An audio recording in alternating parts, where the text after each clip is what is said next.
से पहले चारों तरफ भगवा प्रकाश फैलता है। जहां प्रकृति भगवा बिखेर रही है तो आपको क्या दिक्कत है उसमें?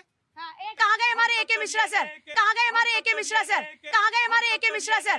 भाई गजवा हिंद के बारे में मैं नहीं जानता, लव जिहाद के बारे में मैं नहीं जानता, लेकिन अगर कोई हिंदू राष्ट्र की बात करेगा इस सेकुलर मुल्क के अंदर, वो भी मुझे लगता है कि सही नहीं है। भाई देश हिंदू राष्ट्र हो जाएगा तो आपके लिए खतरा हो जाएगा क्या? ये गलत इतिहास, मैं आपको बताता हूँ इतिहास से। भारत का सबसे समृद्ध राज्य मगध वंश रहा है और उसका संस्थापक एक ब्राह्मण था और दलित जो पहला था वो नाई थे, यानी पिछड़े नंद वंश जो 9 नंद थे उसमें से महापद्मनंद जो पहले थे। सारे लोग तो दलित पहले आदि कभी यहाँ के दलित हुए हैं। ये फालतू का इतिहास बता के हम लोगों को बांटने की कोशिश, यही तो अलतकिया है। अभी 72 फिरके इनके यहाँ के मैं गिनाना शुरू करूंगा तो बोलती बंद हो जाएंगी।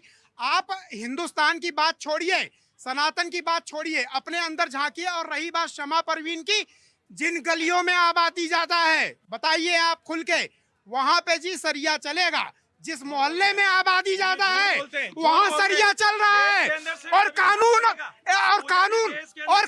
काम करेगा। तो झांसी में एक केस हुआ था, उसने बोला भाई लेडीज को आगे करो, उसने माइक पे बोला कि पुलिस आ गई है, सारे लोग निकलो, इमाम साहब को पकड़ के लेके जा रही है। वहां सरिया चल रहा था, लाइव वीडियो है झांसी शहर का।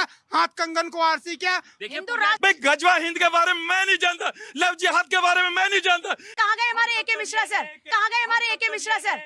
हाँ, भगवा हिंद गजवा हिंद कह रहे हैं, हम नहीं जानते क्या है ये। नहीं, वो उनको गजवा हिंद पता है, वो अपने लगे हुए हैं मिशन पे, वो पब्लिक को बताते नहीं, पब्लिक डोमेन में कभी नहीं।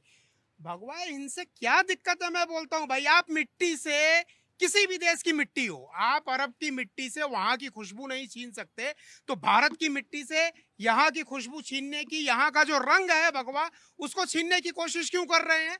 उस पे किसी का ऑब्जेक्शन क्यों है? भारत भगवा में था, भगवा में है और रहेगा, इस पे किसी को क्या ऑब्जेक्शन है? आप पूछिए ना। कोई ऑब्जेक्शन है किसी को इस बात से? नहीं जी, नहीं बिल्कुल नहीं। किसी को थोड़ा आगे आके बात कीजिए, वहाँ दूर से बात नहीं कर पा रहे। कोई ऑब्जेक्शन है किसी को? किसी को ऑब्जेक्शन नहीं है हाजी नाजिम। अब तो इनसे पूछ लीजिए, अम्बेडकर जी के जो संविधान है उनसे भी क्या दिक्कत है आप लोगों को? किसी को कोई दिक्कत नहीं है, किसी को दिक्कत नहीं है। भाई संविधान आप देखिए, इनको क्या है, इनको एक किताब है जिसमें 600 कुछ पेज है, उसके बाहर पता नहीं है। मैं संविधान की बात बताता हूँ, संविधान का बेस ही भगवा है। पहले पन्ने पे प्रभु श्री राम का दरबार वहां लगा है। भारत में कॉन्सेप्ट ही भगवा का है। यहाँ की न्याय व्यवस्था हो, यहाँ का संविधान हो, यहाँ का जीवन हो, यहाँ का मरण हो, कुछ भी हो, सूरज भी उगता है अगर सुबह, तो सबसे पहले चारों तरफ भगवा प्रकाश फैलता है।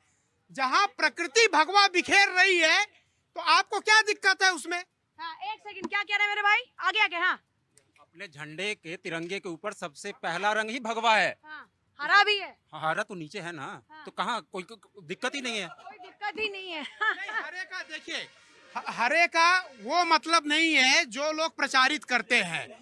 अरे आप मेरी बात सुनिए, यहाँ पे भारतीय संस्कृति में हरे रंग का, देखिए हर रंग की अपनी खूबसूरती और अपना एक पहचान होती है, उसका पर्पस होता है। जितने भी हैं, नंदलाल बोस की ड्राइंग के बहुत बड़े मास्टर थे, उनकी किताब पढ़िए, विलोमी कलर क्या होते हैं, अनुलोम कलर क्या होते हैं। हरा रंग शस्य श्यामला धरती हमारी माता है, वो हमारी माता का रंग है। तो हरे रंग का उस तरीके से नहीं कि जी ये तो यहाँ पे भारत अगर हरा रंग है यहाँ पे तो उसको किसी और उससे नहीं जोड़ना चाहिए। हमारी धरती माता शस्य श्यामला जिसको बोला गया है, उनका रंग भी बताया गया है। सफेद रंग, हम हमेशा से शांति में विश्वास करते हैं। शुरू से ही भगवा जो है, भगवा और हरे का मतलब है शांति और समृद्धि। जहां भगवा और हरा होगा वहां बीच में शांति और समृद्धि होना ही होना है। और ये दूसरा जो टेलर मॉड्यूल है, ये जो आया, इसका क्या?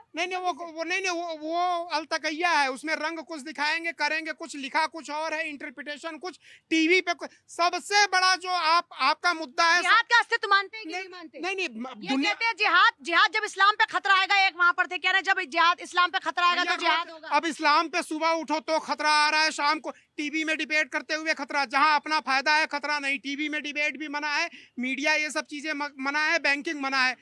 अगर इस्लाम ऐसा हो गया इतना कमजोर कि सुबह से शाम तक दिन भर में खतरा ही खतरा हो रहा है तो कौन बचाएगा? हाँ देखिए, इस्लाम या कोई भी धर्म कभी कमजोर नहीं होता। कमजोर होते हैं ऐसे लोग अरे रोज जो तो बात खतरे में करते पड़ा हैं हुआ किसी है। भी धर्म को लेकर। भाई मैंने किसी के धर्म को टारगेट नहीं करा ना, किया मैंने ना आपने? नहीं किया। आपने किया? क्या आपने किया? क्या किया मैंने? भगवा हिंद बोल के आपने किया? अरे देखिए सुन, गजवा हिंद पे बात करो तो भगवा हिंद की बात करो। मैंने मैंने मैंने मैंने अम्बेडकर हिंद की भी बात करी, उसको भी तो आप थोड़ा सा अम्बेडकर explain हिंद कीजिए। की बात नहीं की आपने। नहीं आप अम्बेडकर देखो, हिंद की बात आप अपने लाइव चैनल में चेक कर सकते हैं। आपने नहीं की अम्बेडकर। मैंने अम्बेडकर हिंद की भी बात करी है। ये अम्बेडकर को बीच में लाके, भाई अगर अम्बेडकर हैं हमारे धरती के लाल थे, क्या क्या बुराई है? आप उनको सेपरेट करके क्यों आप उनको हिंदुस्तान और भगवा इन सब चीजों से अलग कर रहे हैं? है तो हमारे ही धरती के ना, और उन्होंने भी काम विद्वता का किया, तो वो अलग है क्या?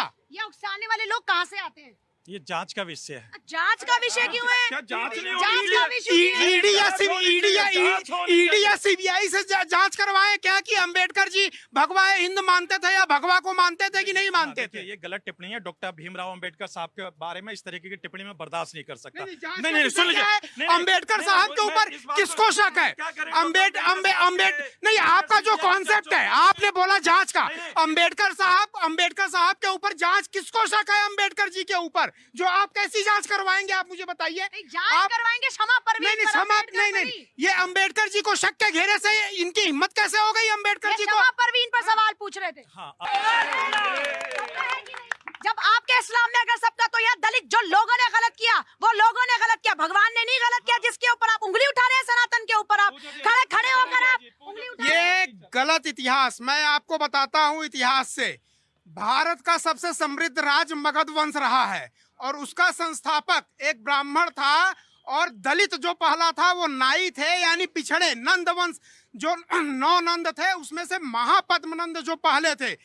सारे लोग तो दलित पहले आदि कभी यहाँ के दलित हुए हैं। ये फालतू का इतिहास बता के हम लोगों को बांटने की कोशिश, यही तो अलतकिया है। अभी 72 फिरके इनके यहाँ के मैं गिनाना शुरू करूंगा तो बोलती बंद हो जाएंगी। आप हिंदुस्तान की बात छोड़िए, सनातन की बात छोड़िए, अपने अंदर झांकिए। और रही बात क्षमा परवीन की, जिन गलियों में आबादी ज्यादा है बताइए आप खुल के, वहां पे जी सरिया चलेगा।